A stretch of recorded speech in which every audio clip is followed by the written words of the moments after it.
Inside the Department of Transportation, workplace safety operates on a specific premise. While many view a federally mandated drug test as a one-time administrative hurdle cleared on a start date, the actual program is a continuous system of oversight. This design acknowledges a physical reality. Impairment does not announce itself in advance. A worker who is substance-free on their first day may develop a concealed use pattern months or years later, making a single entry point test an insufficient measure of long-term risk. The federal framework addresses this shifting risk through 6 pillars of testing. These categories form an architecture that monitors a worker's entire career, from their initial hire through their return to duty following a violation. Because human habits are dynamic, the safety system operates as a continuous engine.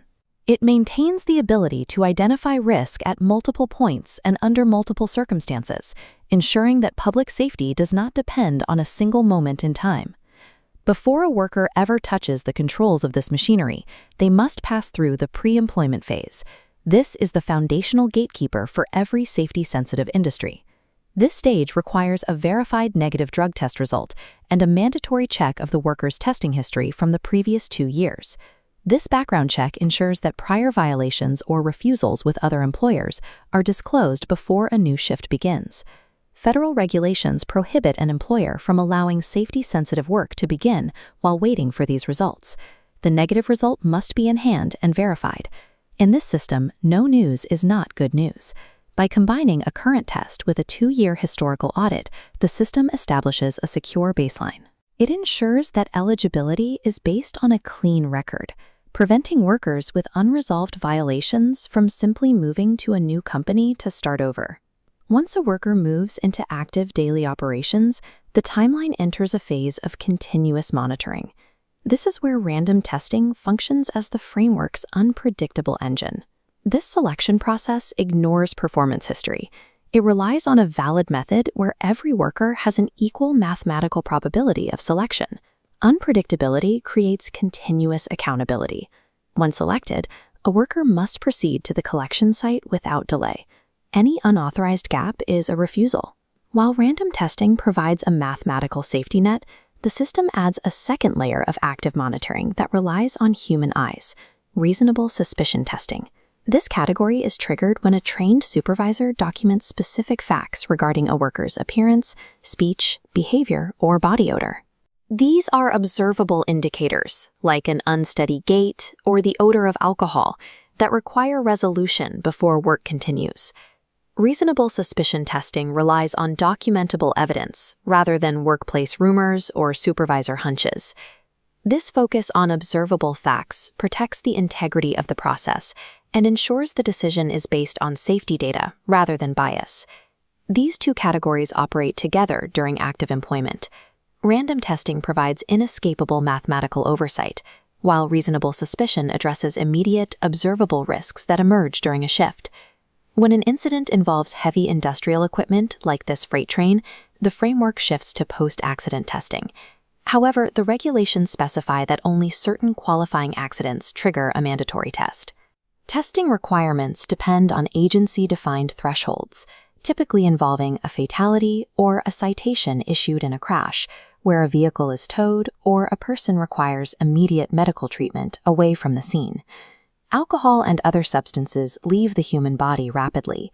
Delays in testing destroy the physical evidence needed to establish a factual record of the incident.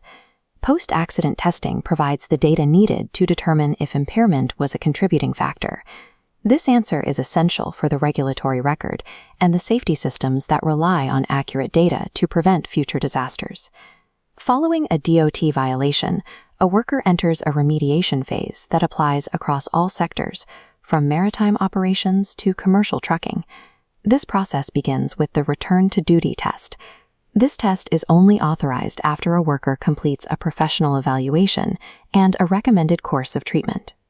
The collection is directly observed by a technician, and for alcohol violations, the clearance standard is an absolute 0.000. Clearing this initial test allows a worker to resume safety-sensitive functions, but it also activates the longest phase of monitoring, follow-up testing. A substance abuse professional determines a schedule of at least 6 unannounced, observed tests during the first year back on the job. This sustained monitoring can extend for up to 5 years based on the individual's clinical profile. Follow-up testing is a separate obligation that runs concurrently with the company's random testing pool.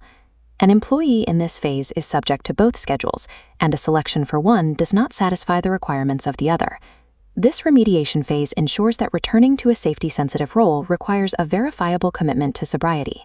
It creates a period of intense accountability that proves the worker is ready to handle the demands of the job. These 6 categories interlock to ensure that no single stage of employment operates in isolation.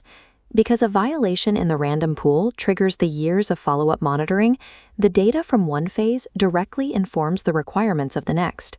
Pre-employment filters the entry point. Random and suspicion cover the shift. Post-accident testing gathers incident data, and return to duty and follow-up sustain long-term accountability. The necessity of these overlapping layers becomes clear when considering the passengers on these city buses. In safety-sensitive roles, the consequences of a single undetected impairment are too high to be addressed by a single layer of protection. Adhering to these 6 pillars is how workers meet the technical demands of their roles, ensuring public safety is maintained through consistent, verifiable oversight.